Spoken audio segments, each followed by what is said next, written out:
here to do a physical assessment of what I've learned in class, and it's obviously a small space for doing this at home due to weather. First, you would want to gather the appropriate equipment, set up proper lighting, and do good hand hygiene before coming in contact with your patient. Patient, you can come in now.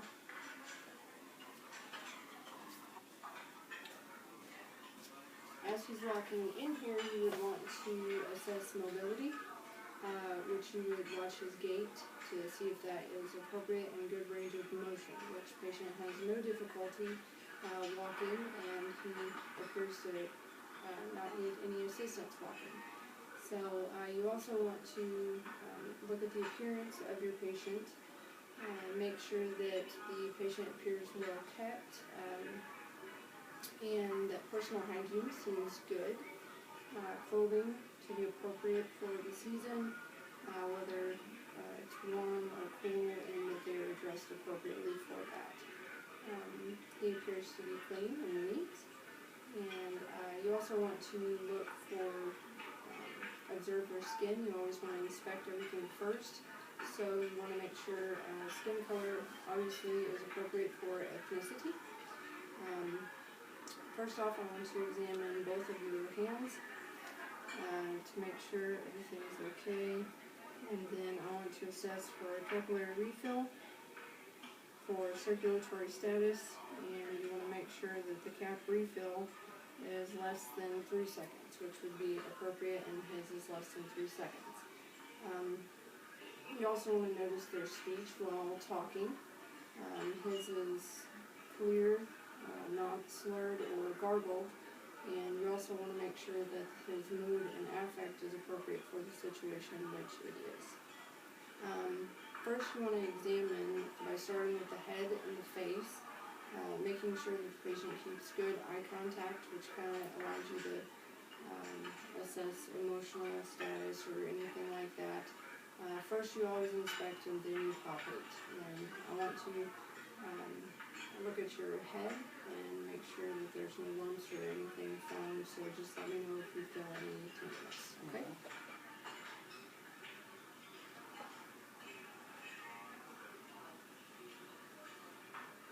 Okay. The scalp feels like there's no lumps or abnormalities present, hair is soft and clean. Then you want to look and examine the face. The face appears symmetrical. No unevenness. Could you smile for me? Smile, eyebrows, everything look symmetrical. And no abnormalities in the facial structures observed. I'm going to feel of your temporal artery, and then I'm going to feel the temporal mandibular joint while he opens and closes his mouth. So tell me if you feel any tenderness present, and then I want you to open and close the mouth. Okay, and everything feels appropriate. No tenderness? No tenderness? No. Good. And then you want to do the maxillary and frontal sinuses, and you just want to palpate in here and make sure no tenderness or pressure. And no tenderness? No. Okay, great. Then you want to head to the eyes as far as examining for peripheral vision, pupils, and you can also do an eye examination with the Snellen chart. You want to look at the conjunctiva of the eyes. So first, I'll find my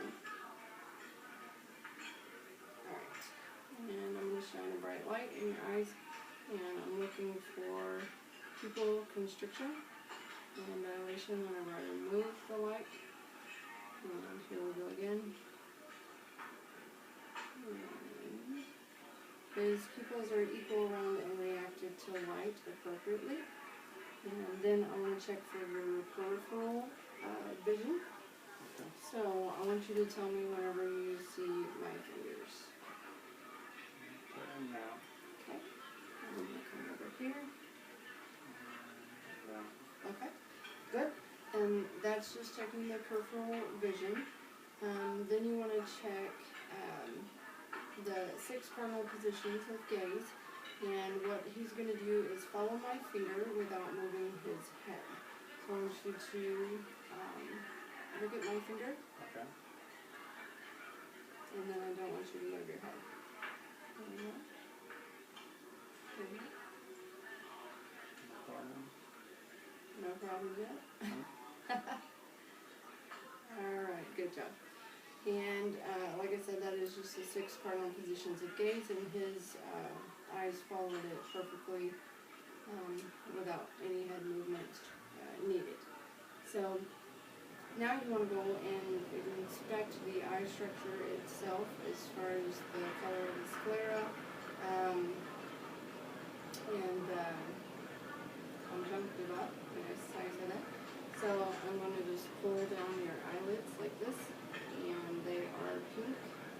And then I'm going to look at your sclera and make sure that there are no yellowing or anything like that. His is white, eyes are green, and no abnormalities noted.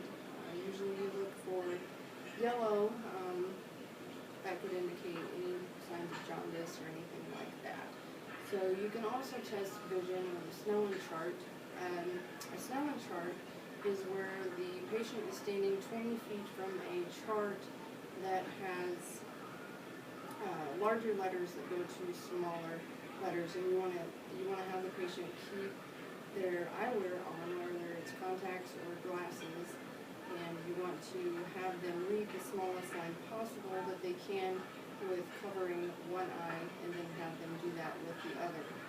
What you're observing for is squinting, hesitancy, or misreading of the letters for that exam. Next you would go to the ears, and you would inspect the external ear, just looking for any type of abnormalities. His appeared to be pink, dry, clean, and intact. If I had an otoscope to check out, I would inspect the internal ear by pulling the pinna up and back like this, and I would do that on both sides, up and back. I would put the otoscope in the ear to examine the canal and tympanic membrane, and you would want to do that gently and pick the appropriate size, of course, for the patient's ear. You can also check their hearing by a whisper test. You have them cover one of their ears, and go ahead and cover this ear. I'm going to whisper a word, and I want you to tell me what I say. Apple. Okay, and then we're going to do that on the other side. And cover that ear. Orange. Okay, good. And he answered those correctly.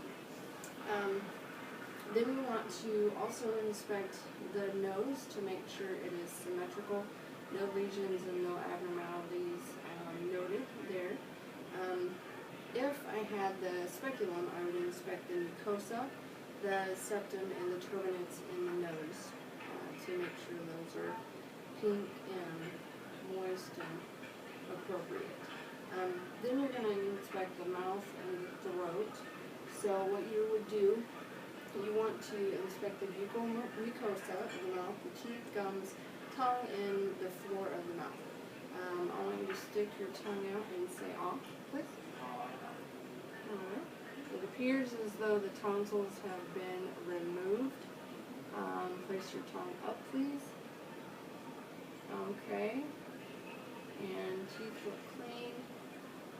And oral mucosa appears to be moist and pink. No abnormality regarding the uvula appearance or condition. Next, you would check the gag reflex by using a tongue depressor. However, I do not have a tongue depressor at this moment, and you would just simply stick that in the back of the throat and make sure that there was a gag reflex present. Next, you would go into inspecting and palpating the neck. You would inspect for symmetry to make sure both sides are in alignment, no masses noted pulsations or JVD. Then you could go into palpation, which is generally to palpate the lymph nodes of the neck and head by using the pads of your fingers very gently, and then you want to see if they have any tenderness or swollen lymph nodes or anything like that, which could be suspectful of an infection. So,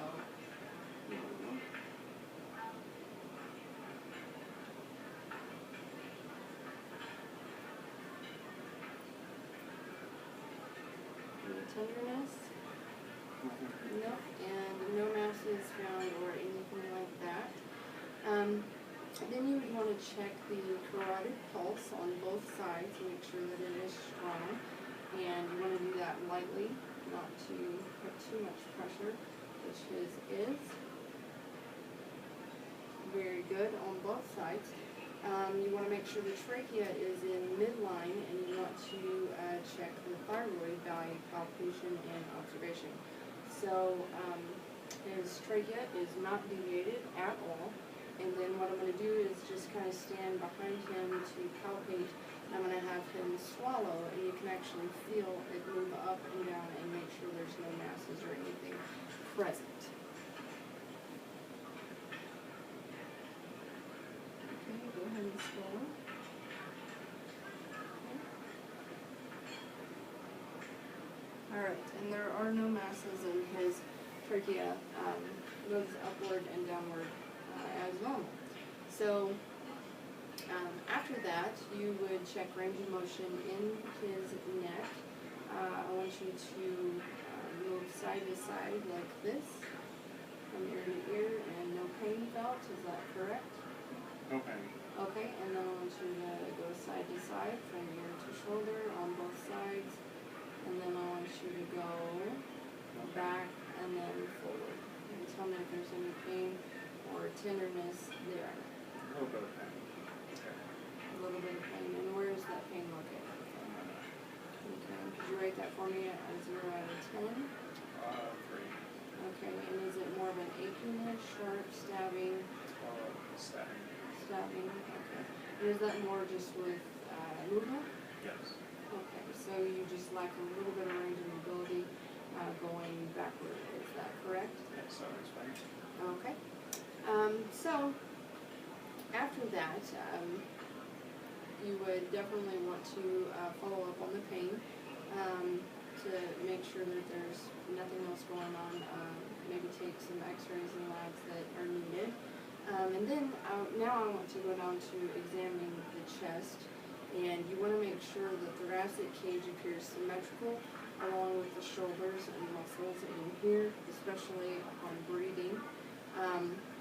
Then you want to palpate for a symmetric expansion throughout the back, which whenever I do that, I want you to lean forward a little bit so they can see, kind of in an awkward position, but you'd be around T9, and then you'd have your thumbs placed like this, and then you'd have him breathe. Breathe for me.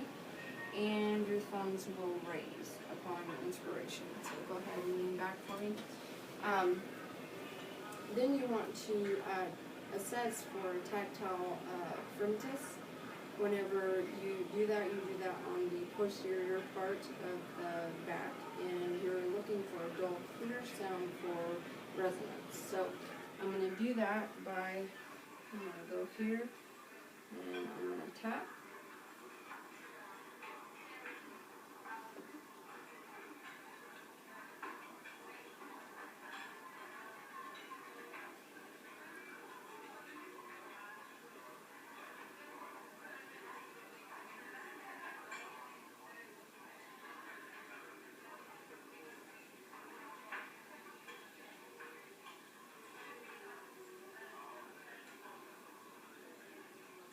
And you would really do that in 9 places, but it's just a little tight space, kind of hard to do with the video set up. So then what you would do is auscultate his breath sounds, and you want to do that. There's 9 places as well that you want to auscultate in the same direction. So that's what I'm going to do now. Okay, and every time I place my stethoscope, I want you to take a deep breath. Good.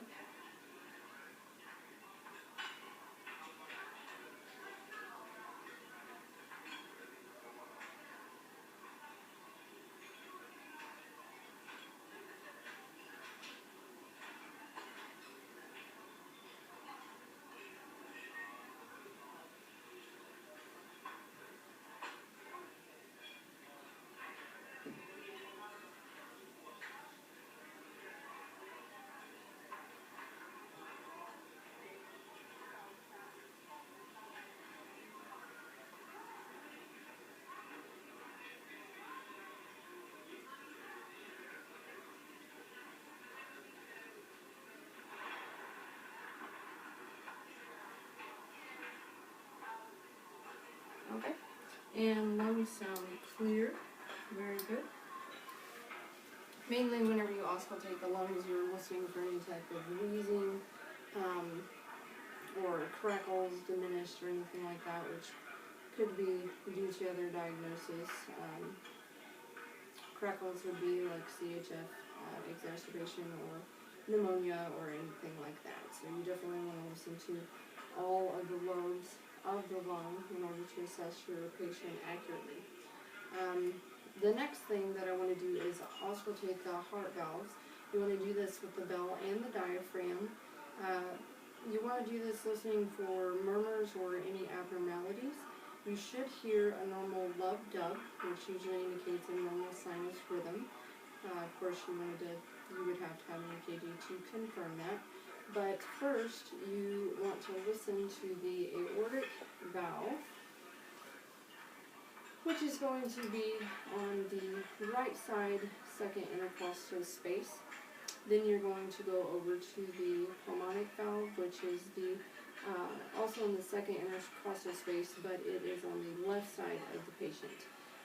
Then you want to count down 3, 4, and 5 for the fifth intercostal space, and then you want to move to mid-clavicular line for the apical pulse. Then you would take an apical rate for 1 minute and listen to rhythm sounds, and make sure you have a normal for S1 and S2, and no arrhythmias present or anything like that. So we're going to go ahead and do that with the diaphragm first.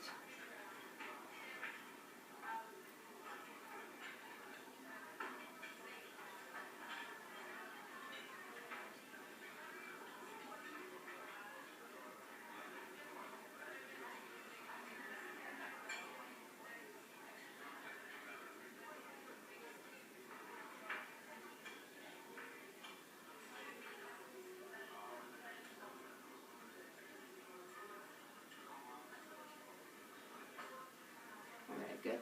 And then is the apex of the heart, which is for your apical heart rate. And now I'm going to use the bell and do the same thing. So you want to find the second intercostal space.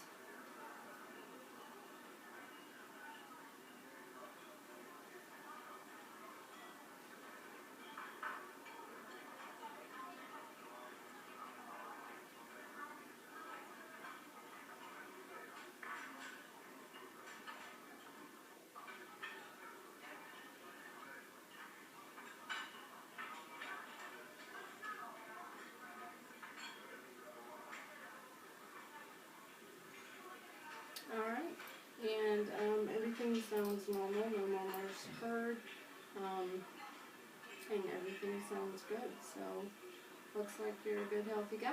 Outstanding. Alright, good to go. Thank you very much.